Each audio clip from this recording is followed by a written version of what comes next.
What up, what up, what up? Welcome back to the Two Goat Show. We're your hosts, Mariah and Steph. Steph, happy Two Goat Thursday. Good to see you. Good to be back. How you doing? I'm good. I'm good. Excited to be heading out to New York tomorrow and being around other 49er fans out there and hopefully get to see a dub on Sunday. Hopefully, and hopefully you have no problems flying because I heard a lot of people that are flying that left today, their flights are delayed because of the weather that's in New York. So got to keep an eye on that stuff. I guess they're having really bad weather out there. So hopefully all the faithful get there on time, safely, with no issues. Um, before, I was telling you before we even went live that and why we didn't have a show last week because I was out of town visiting my mom. So we had went to Zion Park on Sunday and literally had no cell service the entire day. Um, so it was like 6 or 7 o'clock in the evening, and I still had no clue if we had won, if we lost, what what in the world had happened, right? Like I kept trying to check, no service, like damn it. Would get like up the little hill a little bit more, check again, no service, like oh my god, like it was driving me crazy. And finally, then when I get to where the service, like I start getting all the notifications are coming through, I can finally see them, like okay, shit, we lost. And then as soon as I open social media, like every post that I saw, because now I'm trying to catch up, right? So the posts that I'm seeing are old, like that's happening, like that everybody's putting out through the game, and it's just like this injury, and oh my god, we can't make it through games without injuries, and but none of the posts were saying who the fuck got injured. And I'm just like, oh my god, like, and I'm like having anxiety It was attack because everyone. I'm trying to like get through the damn service, like lack of service, like getting through the post, like who the hell's injured, like so like I had all like, oh my gosh, like it was terrible. And then like I'm going through and I'm like, so what? Like we ended the game with like two D linemen. Like what? How did we even get through the freaking game? Like this shit sounded crazy. Um, so like we literally got back from out of town yesterday, so I still haven't, like, I've caught pieces, of clips, and but I haven't got down to actually sit down and watch the entire game. So Steph, talk to me. What happened? What went wrong? What went right? I saw, obviously Kittle is back, got his touchdown. I saw he had a touchdown stolen from him, but at least, we still got a touchdown. Um, but other than that, it didn't look like very much else went right, Steph. No, and it was just one of those like typical, early body clock games, travel games for the 49ers where it just looked like they were still asleep and didn't know that they had a game that day. Um, a big difference from the effort we had seen the week prior against the Falcons. So it was disappointing all around. I think to a certain extent, we would have expected the offense to have a bit of a hard time, with the Texans defense being pretty much the best in the league. But I think we also expected the defense to hold a little bit better than, they did in that game. Like, the Texans offense did not look like the struggling offense we had seen from them, some weeks Yeah, prior. So it was just very of course. disappointing to see CJ Stroud get going, cooking with his receivers, and that was without Nico Collins and Christian Kirk. Yeah. Like, so it was there was no pass rush, there was no cohesion with the defense. Guys were wide open, it felt like, just continue to be either like miscommunications or coverage busts. So it was just not the type of showing from the defense that you would want to see, repeat itself. And again, like it was tough for the offense too. Like they didn't help the defense out at all, but Right. some of that, like I said, was expected. So it just sucked that they both decided to be bad and and play poorly on in the Yeah. same game. It obviously you're gonna have a hard time winning when that happens. It's actually incredible. Like they only lost by what was it? Was it 8 points or something like that? Like Yeah, or something maybe a weird. little more actually. But It's a they were weird within score. 8 points like until somewhat towards the end. So the fact that they actually had a chance, even into the fourth quarter was pretty surprising, but yeah, they didn't deserve to win that game at all. Yeah, from everything that I've seen, heard, listened to, got the fan, all of fans' faithful's opinion on it. Like everybody seems to feel that way. Chat, what's up? Good to see you all. I'm seeing the faces I haven't seen in a little bit. Hope you guys have been great. Bebop, Brandon, what's up? Sis, Tanya, good to see you. Chrissy, Silverado, Kev, what's up, my guy? Hope you've been great. Hope everything's been good. Foot says you don't need to watch it. What's up, Foot? I'll probably, take that advice and, might as well just flush this one right down the freaking toilet and move on with my life. McNiner, what's good? What's good? Don, what's up? Real quick, not kind of football related, I guess. I remember our last show. Don had put in the chat, and it's always Throwback and Don, always the first two in the chat, right? Throwback has been nowhere to be found, so Don had joined the chat and was like, "Hey, Throwback," and I'm like, "Don't say hi to him. He don't love us anymore. He's not here." So after the show, since I've been searching for him, I tried to message him and his Twitter comes up that it's just he don't have it anymore, it's disconnected, whatever the freaking word, deactivated. And I'm asking I asked Peachy and them because I know that he's also a mod on their thing, and she's like, no, he just disappeared. We don't know, he's not in any of the chats anymore. He's not on Twitter. So I just want to put this out there. If you happen to be watching, listening, Throwback, or see this, I hope everything's good. You're in my thoughts. I've been thinking about you. If you need anything, there's anything I can do, please reach out. My email, if you just are taking a break, I don't blame you, but I just hope, everything's good. And that you are missed, we have been thinking about you. We have been talking about you. We have been looking for you. So, we do care. So hopefully everything's good, bro.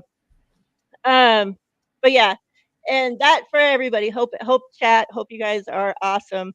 As we get to this holiday season, I know times get tough for some people, so hopefully everybody's doing well.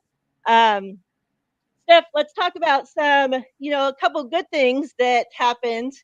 There's far and few in between these days with the 49ers. So, first one, Eddie P, who's been the shining star for the faithful, I swear.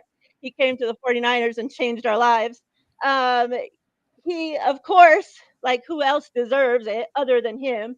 NFC Special Teams Player of the Month, Steph, not just a week, of the month.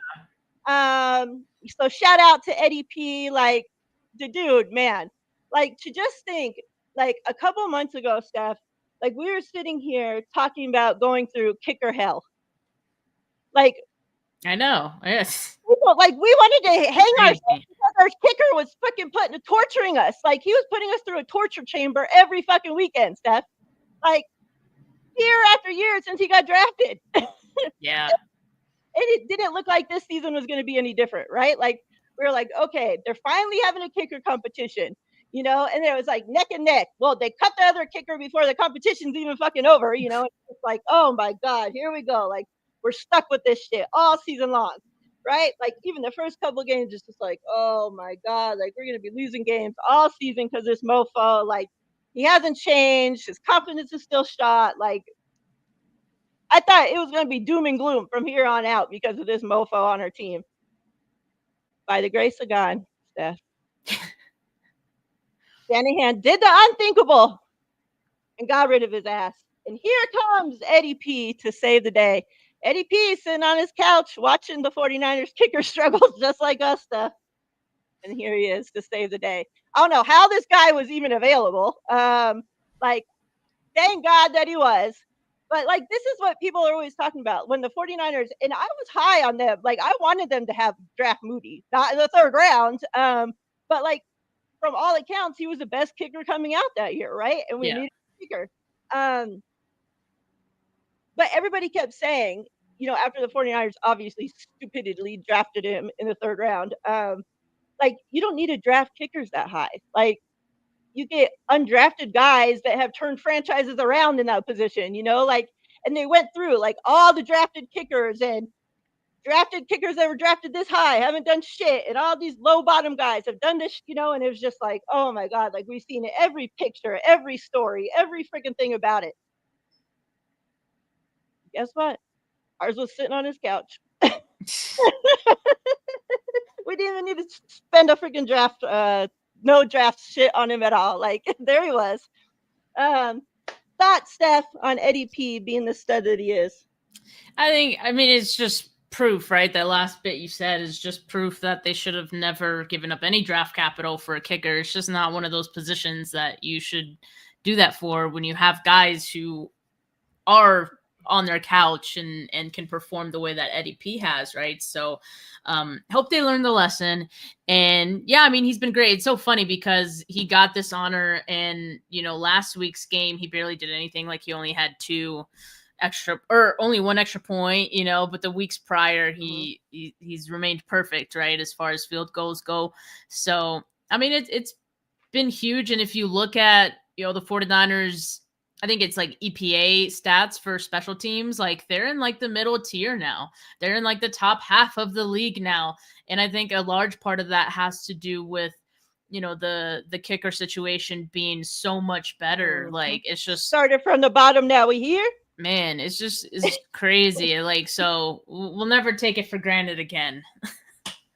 Yeah, tell your friend Jason over there that kickers matter, okay? So he only respects kickers who do their job. Oh, okay. So he don't respect that many of them. I was trying to look for what I remember I had saved, or I thought I did. Like, he's like, what, 17 for 17 or some crazy freaking number. I think it was like 19. Yeah, maybe 19 for 19 now, but like, and remember when the very first extra point that he kicked, he missed, remember? Yeah. And we were like, oh my God, here we go again. Like, they replaced one with one, like, and then since that, literally money. Like, couldn't ask for anything better. So yeah, shout out to Eddie P. The next good thing that we have to talk about, CMC getting his nomination for 49ers Salute to Service. And the little video, I thought that's what made it the best part, was Kittle doing like the whole like passing of the torch to CMC, because literally I can't remember like who got it besides Kittle. Armstead was the nominees before. Like, I swear it seems like Kittle is always the nominee for so many years that I can remember. And obviously he won it the one year.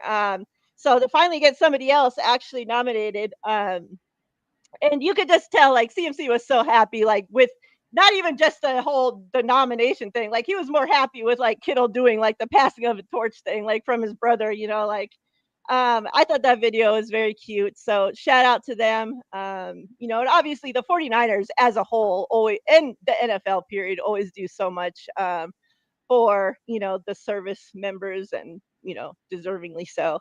Any thoughts on that, Steph? I mean, no thoughts. I agree. It's nice to have someone else, get that nomination, and because I feel like there's so many guys on this team who probably do a lot of great community work, and I think is about time to see a new fresh face, and for a face that's as big to this organization as McCaffrey is as well. I think it's good. Yeah, hopefully he wins it.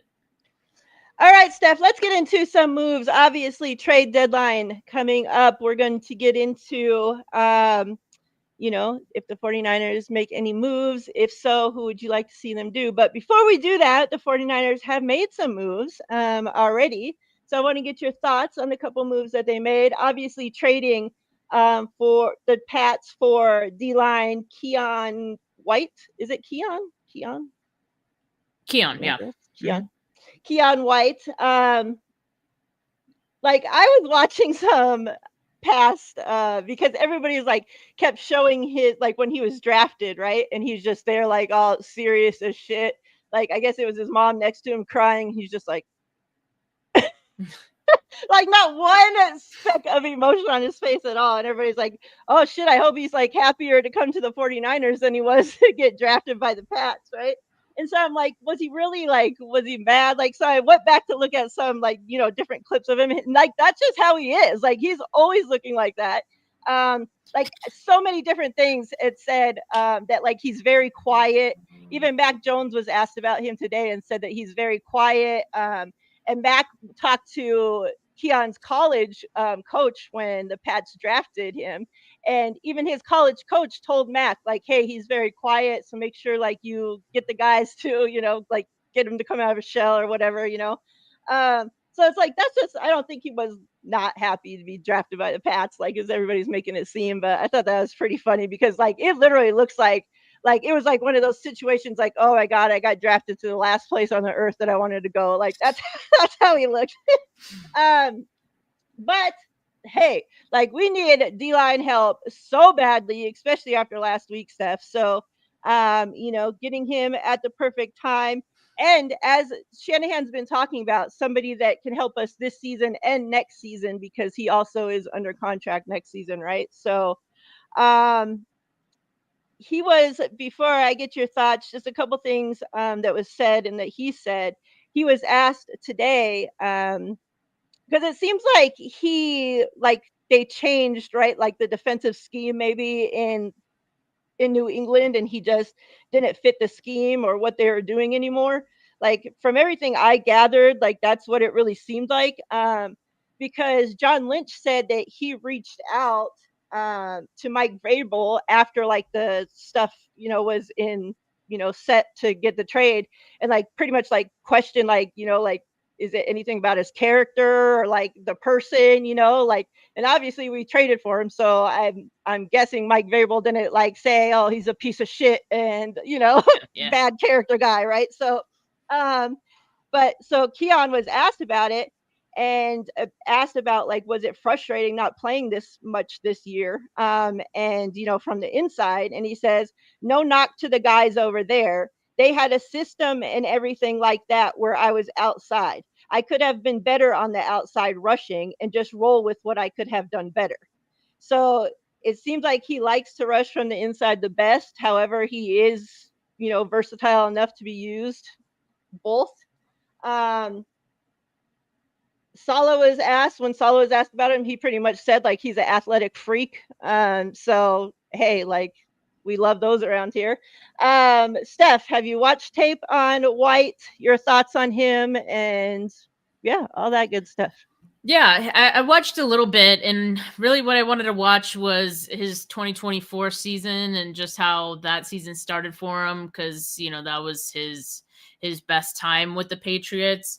And I think I saw some good things. You do see the versatility of him being able to line up on the inside and on the outside.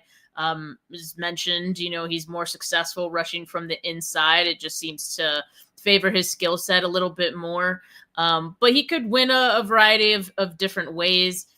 He's got different moves. So I think it's going to be a move that helps the 49ers and gives them options on that line as far as rotations go. I think that's something that they like Robert Saleh always covets. So you got a lot of guys on this line now who do have that inside outside versatility. So it'll be interesting to see how, Saleh kind of uses that. But yeah, I mean, I feel like as far as the fit goes, like how we experienced not being a fit with the Patriots, like I kind of see it as a similar-ish situation to the Bryce Huff acquisition, because in that sense, like, Bryce Huff went from one team that he really fit the scheme with Saleh to going to a team where he didn't fit at all, and you see how that hurts his production, right? So in this case, same team for Keion White, but different coaching staff. So you're still having to deal with a change of a scheme, different system that you're working within. And, you kind of see similar results where you're just not having the same effectiveness that you had before. That plus the fact that they added a lot of other defensive linemen, other pass rushers to the mix. So he fell out of favor because of that. And I think the 49ers truly believe that there's still something there, just like they did with Bryce Huff. Like, you believe in, him being a fit in your scheme and being able to get the most out of him. And, the 49ers stressed, even prior to any trade happening, they stressed the fact that they wanted someone who would help them not just this year, but, next year as well. So that's what Keion White is going to be able to give you. He's only 26 years old. Yeah. So, like, there's a lot of ways this can go. Like, if he has some success with the 49ers, right? So I think this is a really good low risk, high reward kind of move that the 49ers have had, they've been able to turn some luck Mhm. on similar trades. So feel good about it. Yeah. And then a familiar face to the 49ers. The 49ers signed Cleveland Farrell to the practice squad. Obviously, we know that he was with the 49ers. Now, I wonder because he was with the Chargers this season, right? And on their practice squad as well, I think. And he played one game and then he was cut, if I'm remembering correctly. So then I guess between then and now, he was just chilling. Because Yeah, I well, don't think no other he team was a picked him free up, agent. right? He was a free Yeah, agent when the 49ers just signed him. So yeah. So I don't wonder what happened over there. But hey, he's willing to come. He said, I love that. He said, what did he say? This is like home. A lot of new faces in the house, but still the same cook or something like that. And I was like, like that's pretty cool. But at least somebody that's familiar with the system, right? Like he knows, like obviously the D line coach, like all that. And shit, like you were able to get him to come in and come into the practice squad. Like I think that's a plus. Hey, we need bodies, Steph. If he's a capable body, like stick him in there and see what happens. Like I don't know how great he's gonna be at this day and age, but hey, he said he's ready to come in and play the best football of his life, Steph. So isn't that what they all say when they get here, right? But let's hope that we at least get, shit, can we get 75% of the best football of your life? Like 80%? Just stay healthy. Can we get that? Like, let's start there. Just stay healthy. Like, right, yeah. can we just put you out on the field multiple games in a row? Can we get that out of you? Steph, thoughts on Cleveland Farrell coming back to the 49ers? Yeah, I mean, this was one of those like too obvious to not happen kind of moves, especially given the state of the 49ers defensive line. Coming into this week, you only had one healthy, or if you count Bradley King, who was on the practice squad, they had two healthy pass rushers available, aside from God, what's his name? It just blanked out of my head. The other pass rusher guy, the Robert Beal. So aside from that, like you can't go into Sunday's game with just like both those guys. Like it would just not be good for anybody. So yeah, I mean, it was a move they needed to make, and I think it's probably more so just. I wouldn't be surprised if it ends up being just a 1 week thing, a 2 week thing, because as it stands right now, what Robert Saleh said, Yetur Gross-Matos has a decent chance of coming back this week. That would be huge for the 49ers and the rotation that they have. And then Bryce Huff expected back next week. So I think, given that, it kind of makes Clinton Farrell a practice squad candidate maybe after this. Or maybe you drop Robert Beal in favor of a Clinton Farrell, right? So, yeah, I think yeah, a Foot's comment like threw me off. I was like, "What? They're trading for?" Got me in the first half. But yeah, I think it's a move that just needed to happen. We'll see if it has any results other than him just being a body there. But they needed a body, so like for now, it's good enough. Yeah, I agree. All right, Steph, do you think the 49ers make any more moves before the trade deadline? Now, you guys' favorite dog put out a tweet earlier saying that the Cowboys and the 49ers both would trade for a defensive line guy before the trade deadline. Now, if you do think that they'll make other moves, now, like, is it only D-line we're looking at? Do you think we maybe look at some O-line, some different positions, anybody else, or we're just strictly shopping D-line, or that's it? Where do you think we're at? I think for the most part, D-line's going to continue to be the point of emphasis. I think that's the position that's been hurting the most. And then I do think the 49ers feel like if the defensive line is better, that the rest will kind of follow, just be a domino effect of the secondary linebackers having an easier time if everything at the front in the trenches is squared away. So yeah, I have a feeling like that's what they're most looking towards. And, kind of what we were saying, right? Like the guys that they have right now, aside from like maybe Bryce Huff, a lot of them are inside outside. Like you need like a pure pass rush guy. And I'm not saying like those other guys aren't like pass rush guys, but it's just like you need someone who that like that's literally all he does and he only lines up outside. Like I think that would be great and a good compliment for everyone else that they currently have, who are kind of like, you know, a little bit of this, little bit of that. So yeah, I think they want to, right? Now, whether it happens or not, I think that's just more of a has to do with other teams saying yes. But the fact that, you know, the Ricky Scoops did say that almost definitively that they were going to make a trade before Tuesday, you know, gives the sense that maybe they've had such good talks with a certain team about a certain player that, you know, it's on the table and maybe waiting for certain circumstances to unfold this with this game or whatnot in order to, you know, inform if they should pull the trigger or not sure, but that's kind of what it sounds like. So I think they might have already something lined up, and it would not shock me at all if that was like, you know, someone like an Arden Key, just because like that's such an easy move for them to make. I think that would be like the low kind of help, and maybe they have someone who they're seeking out who would be a little bit like of a higher, maybe 5th round pick or 4th round. I don't know, like, you know, just someone who would maybe they'd covet a little bit more that they could possibly snag, and maybe that's what they're waiting on. But yeah, I do think like they definitely want to, so I wouldn't be shocked to see it ahead of Tuesday. What do you think of these other names? Now, Javier Vega had put out a tweet earlier that says, Niners are adding a pass rusher. My guess is Jermaine Johnson, Will McDonald, or Arden Key. I'd be very surprised if they paid the price for Thibs, Burns, or Hendrickson. I'd pay the price for Dexter Lawrence, though. Yeah, I mean, I'd have to look at, let me just do a quick look at Dexter Lawrence. It's been Lawrence. rumored that Jermaine Johnson has been, you know, on the shop for like months now. Yes. Obviously, there's size. Ricky did mention that they're open to trading him, so, which is good.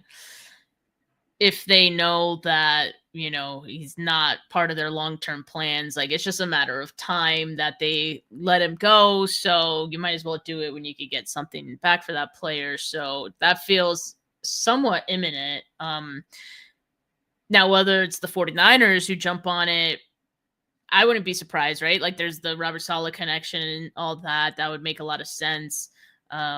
Yeah, it's really just comes down to the asking price. Exactly. Yeah.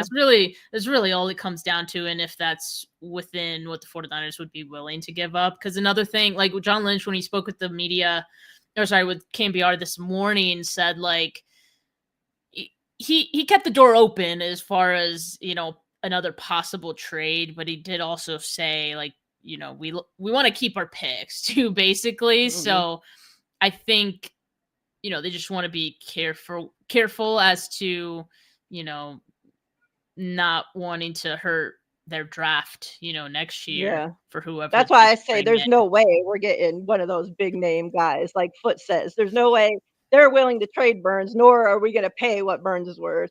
Thibs, like Hendrickson, it's rumored they want at least a first, you know, like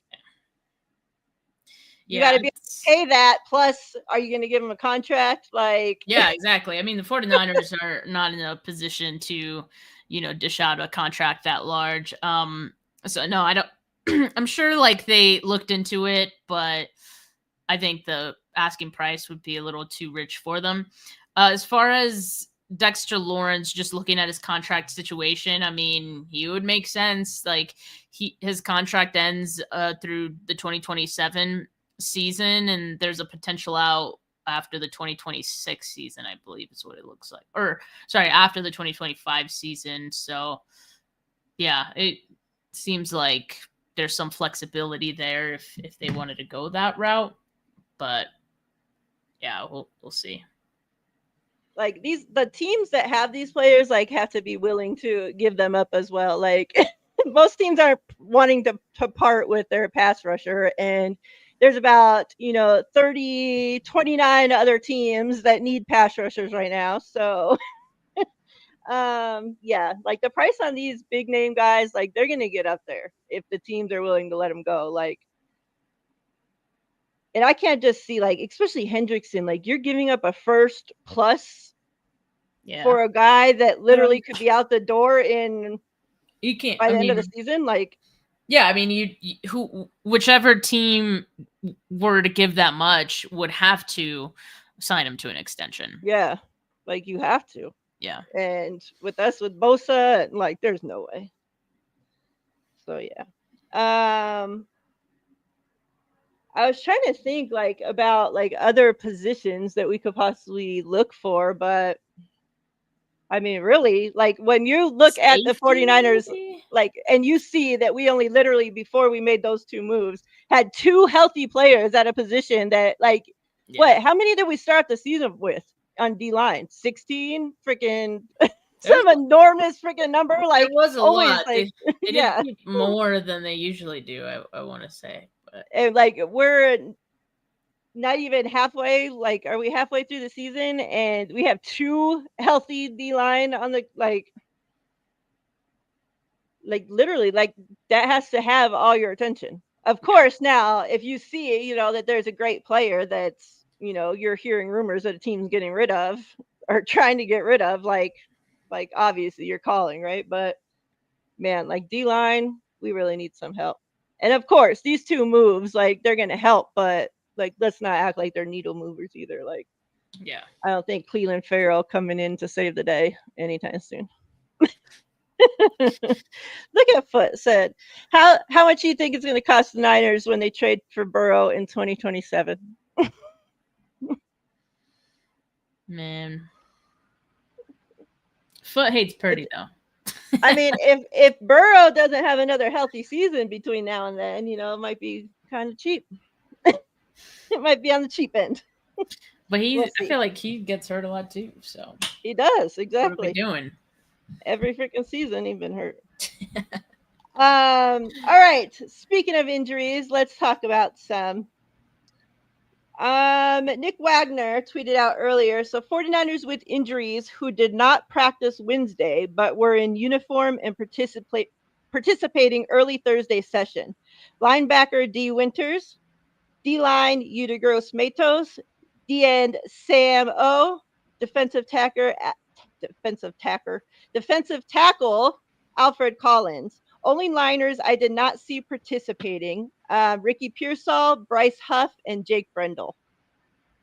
So that seems positive. I mean, yeah, I mean, definitely a lot better than we were looking yesterday, Steph. Definitely a lot better than we were looking Sunday night.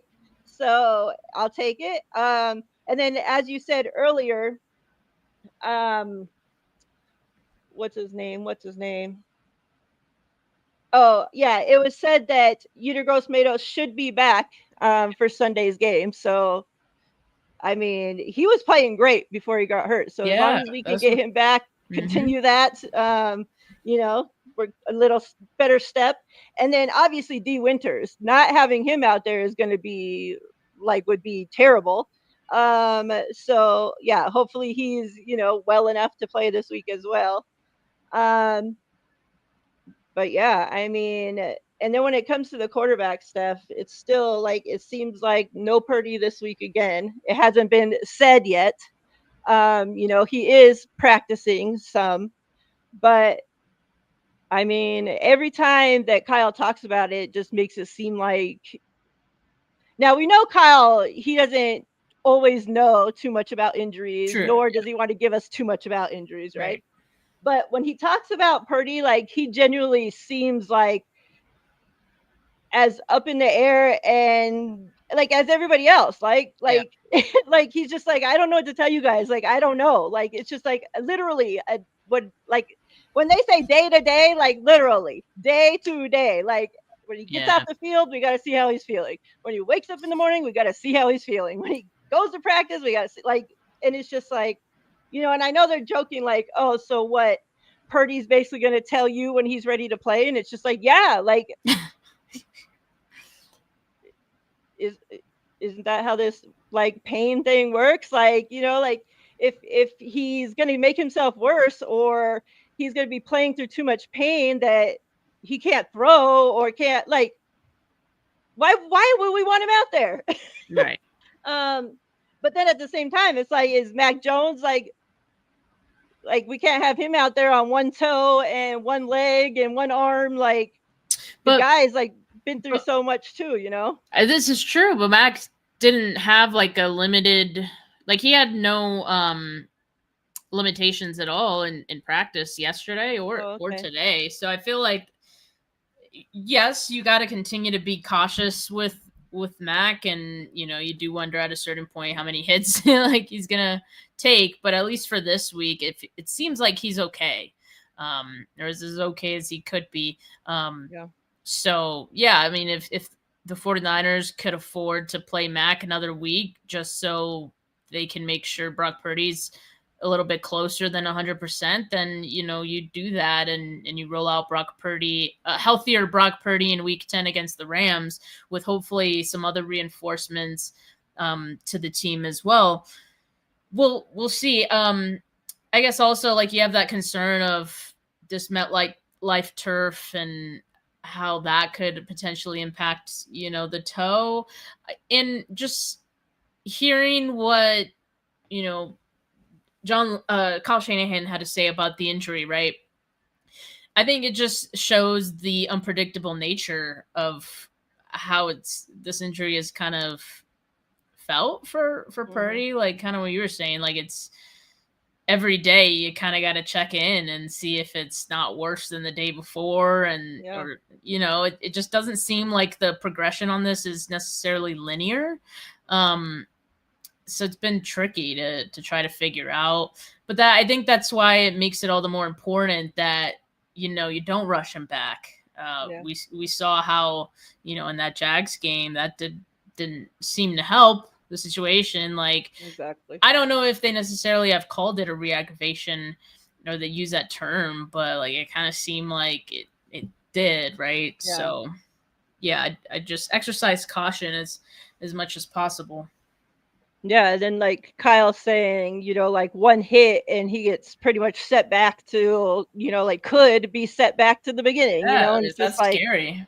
Yeah, so I don't know. Like I remember, and this is the reason, like I always call this tart toe instead of turf toe, because remember when Jaquiski Tart had turf toe, and like everybody thought he was just being a baby and milking it because he was just like out for weeks and weeks and weeks and weeks and weeks, and everybody's like, you're out for a fucking toe all these weeks, like we have no starting safety, like, you know, all this shit. And like it became this joke because it was just like how long are you going to be out for a freaking toe? Like you literally act like you're dying, you know, like you play football for a living, get your ass out there. And like it seems like it would be even more difficult for a quarterback, especially when that's on your planning foot. Like you got to be able to plant to throw, you know. So it's like I, you know, like I don't know. And Kubiak like talked about how like Brock's frustrated, you know, like he wants to be out there playing with his guys, and meanwhile, like at the same time, like he don't even know what's going on, right? Like it's his own body, and he's got to still like be asking his own self, like, okay, can I do this? How am I feeling now? Like after every little freaking thing that you're doing, you know, and you just want to be out there playing football with your guys, like, and I'm sure even more so when, like, you know, like last week when they're out there losing, like, you know, you want to be out there trying to help your team win, right? And like Kubiak talked about the same thing for Ricky P. Like he's feeling frustrated too because he wants to be out there playing football, and these injuries are just taking so long. But yeah, like I would be scared to have him come back and play this week anyway. Like I don't care if he played the last practice the last 2 weeks with not one single ounce of pain, and they were like he 99% for sure could play this week. Like I would still suggest they don't let him come back and play because it is MetLife, you know, and it's just like when is the turf monster going to take your guys? You know, it's just like just a matter of time before it gobbles up another one, you know, and it's just like I hate playing at this place, you know, and even Kittle was asked about playing here, and he said that he's never played here in his entire life. This is the only stadium in the NFL that he hasn't played in, because he was injured the last time. And he said he's excited to play there so that he can see for himself, like, what makes it so different that, like, everybody's always talking about. But at the end of the day, like, him and Mac both said, like, it's turf. Like, we got to go play football. You go out there before the game. You, like any other field that you're playing on, you check to see how the turf is playing. You adjust your shoes accordingly, and you go out there and play. Like, like, you can't play scared. And so hopefully the best on the injury front. Also, Ben Barch, they said it's a possibility that he returns this week. So, could take all the O-line and D-line help that we can get right now, Steph. I meant to ask you, another person that returned, or that we actually got to see this past week, and I heard it wasn't a good showing, but, it was his first game. Jordan Watkins. Obviously, I've heard all about him dropping his first third down, pass, and it was very catchable. Mac talked about how he went and told him, like, whether you had a good first game or a bad first game, like, you can't make too much of your first game, right? Like, you got rookie jitters, you got all this other stuff. Like, you need to just go to work and make sure, like, the rest is better, right?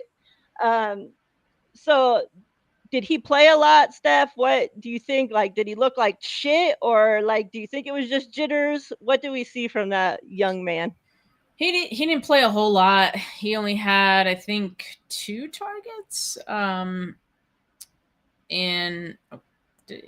I don't remember if he caught one, but yeah, he did have, I guess, what you would call a drop, but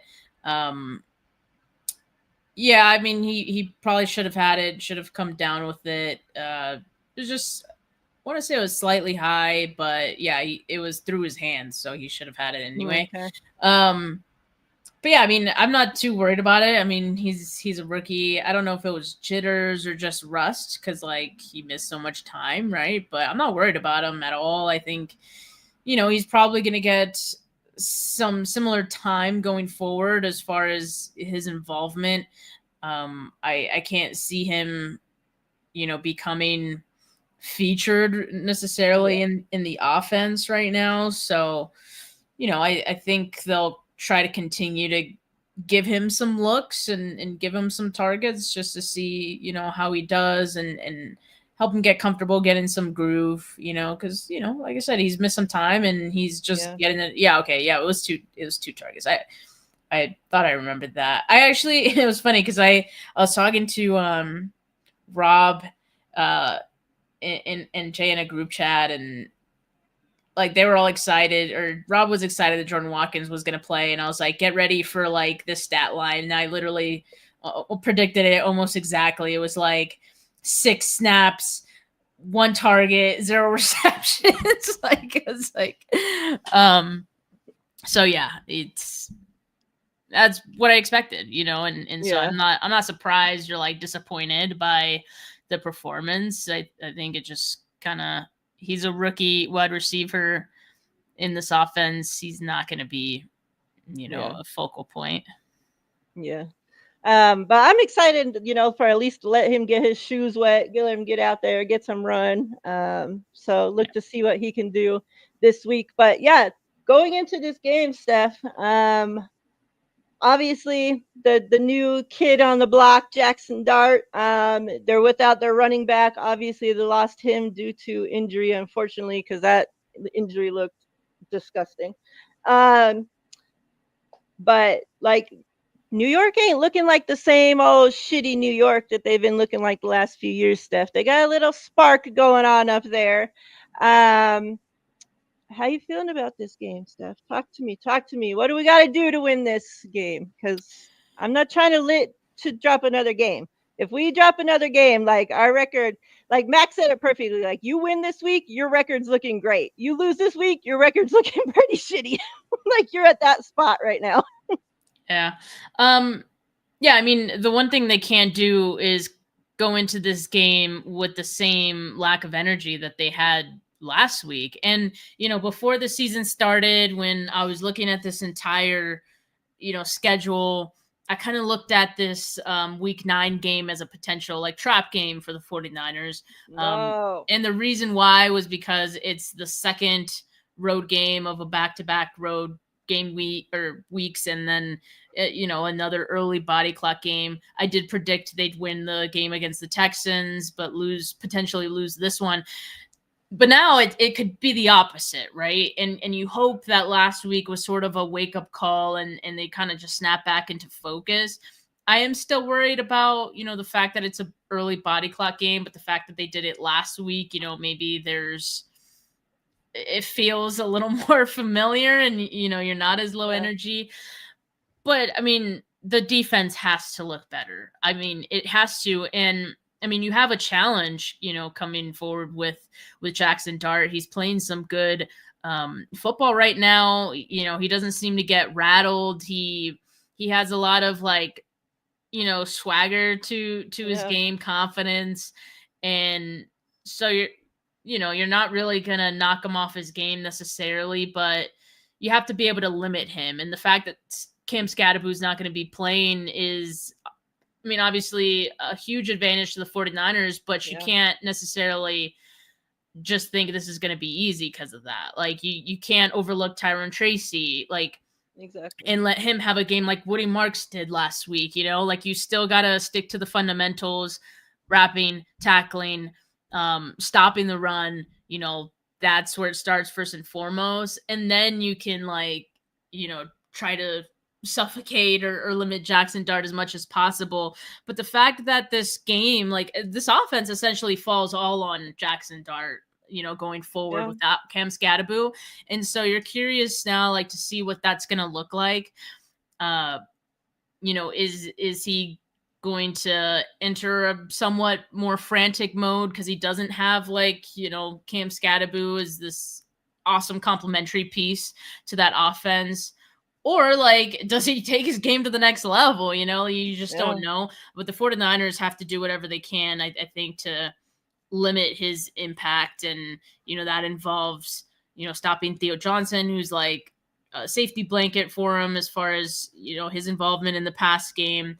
The 49ers coverage is worrisome to me based on what I saw last week. So you do hope that if the 49ers can get a little more pressure this week, or at least contain Jackson Dart, that it'll equate to better secondary play. Because otherwise, it's just not going to be a good day. I will say this though, I think you'll have the benefit of the offense looking better. There's no doubt this offense is going to look better than it did against the top defense in the league last week. And also the Giants have a hard time, stopping the run. And that's probably somewhat skewed by Barkley's performance from last week. But even still, I think there's an opportunity for the 49ers to get the run game going. And with that, it should make things easier for Mac Jones. They'll be in a favorable game script, favorable rhythm for them to be able to sustain drives and actually move the football, something they could not do at all last week.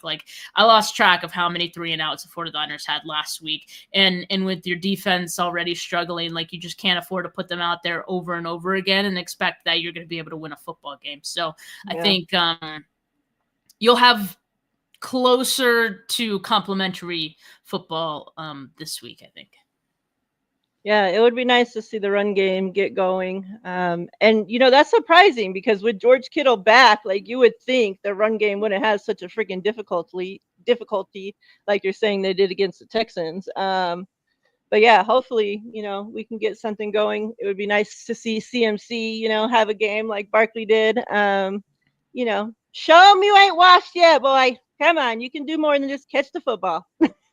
Or hello, we have other running backs on this team. Can we get anybody going? Can I just hate that Kyle doesn't give the rest of the running backs more opportunity.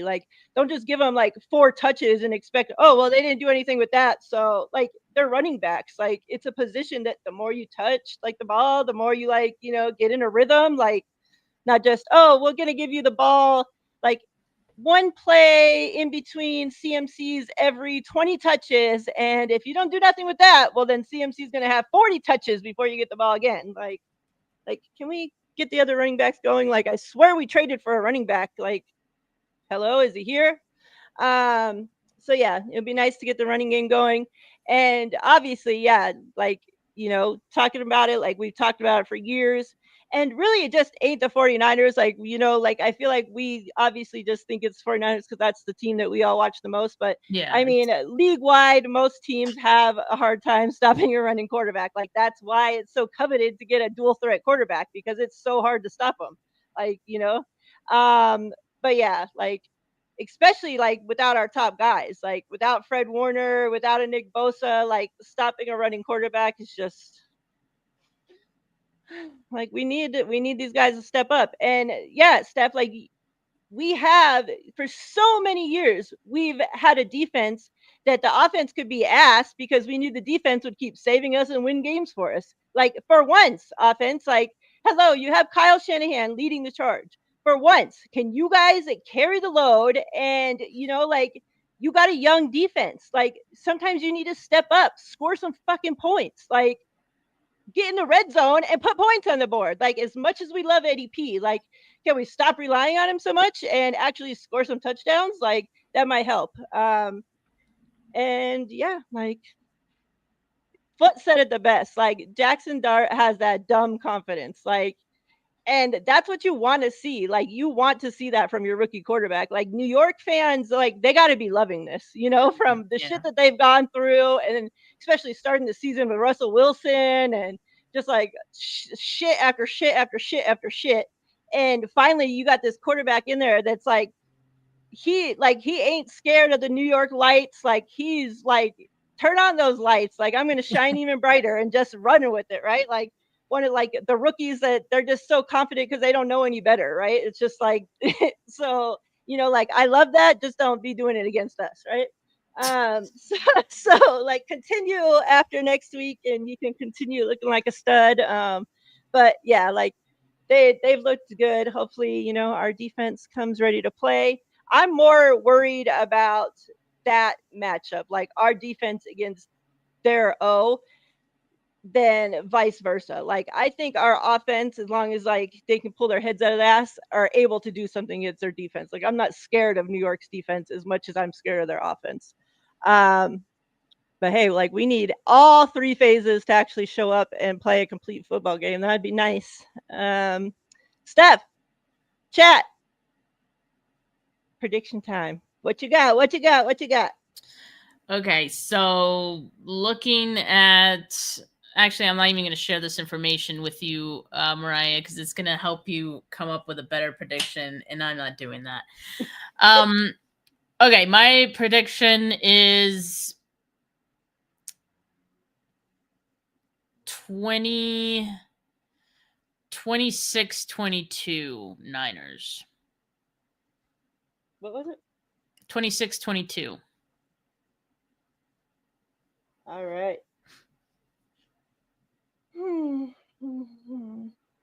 Rob, what's your score prediction? He's waiting for you. I'm waiting for him. You guys share score prediction. Oh, okay. Oh, all right, Rob. He stole mine. Good job, Rod. What's that, Steve-O? All right. Oh, that's why I hadn't even seen this because I scrolled up in the chat. That's him saying he was waiting for you. Mm-hmm. Yeah, I hadn't even seen that, and I was just still waiting for him. But it says 2028 Giants every week. Foot. I know. I'm like, Foot. Do you ever like go for the Niners to win? Like, I think he does. Like, that's still that. Like, it's like an opposite thing. Like, oh, if I say the 49ers are going to lose, then they'll win. Like, yeah. I think that's what he does. Because no way you could be that negative. Like, that's Grant behind that profile. Foot cone. What's my score prediction, guys? Only 1 week so far, Steph and I have disagreed, and Steph won that week, so she's up 1 Of week course I on me did. as we stand right now. Yeah. Because she took the Bucks. So I'm going to pick the 49ers regardless if I think they're going to win or lose. Just so she don't get another game on me. Let's go. I'm going to think the offense is coming to play this week, guys. So I'm going to say 31-21, 49ers. That's 31. it. That's what I'm That's going. crazy. Mind your business. Look, Nathan says 30. I don't see you saying shit to him. That just came through. Like literally just came through. 30-20. That's a lot. That's only one number off of mine. That's a lot. And you said they're going to score 26. That's a lot, too. Yeah, but it's not 30. It's like different. That's a 5 fucking points. It's different. It's 4, Mariah. From to 31. I said 31. 5 from yours. I don't see them going over 30. What's up? What's up? Hope you're doing well. Good to see you. What else you got going on, Steph? Well, I did think that I was going to be able to squeeze in my preview show tomorrow, but I'm actually leaving a little earlier than I thought I was. So I don't think I'm going to have time to do a preview show. So yeah, not much, but I keep telling people, like, you know, just check out my Instagram stories, because I'll be like, you'll see what I'm up to in New York and hitting up these invasion parties and yes and whatnot. So just follow me at Steph49K. That's where you'll get the content. And yes, I am going to the game. I don't know if I'd like to do a post game, and I'm going to see Weston out there, so we might do a post game together Sunday night. So yeah, sure you guys check that out. Nice. Are you going to Chapman's party thing? Yes. Okay. So if you guys are going to be in New York for the game, you want to meet the celebrity, there she's going to be there. Maybe she'll do like free autograph signing for you guys, you know, like hit her up, you know, might be worth some money later on. Just share it with me because I gave you the idea, okay? Is this that one? Finnerties? So I'm going to both. Yeah, I'm planning to pop into that one, and then me and Jay are gonna go to Chapman's after that, because I think like the Finnerties one starts a little earlier, and then Chapman's starts. His is at 4 to 8, I think. So yeah, we're gonna be going after. Awesome. So yeah, plan is to go to both. There you have it. Chat, we appreciate you guys. As always, you guys are amazing. If you guys are traveling to New York, like I said, there's bad weather right now, so please be safe. Have a wonderful time. Have a great Thanksgiving. Have a great Halloween. If you're going out trick-or-treating with the kiddos and all that good stuff, please be safe. Steph and I will be back next Thursday, same time, same place, as always. Steph, I appreciate you. Have a safe trip. Have a wonderful time with the faithful. And we're out, y'all. Peace.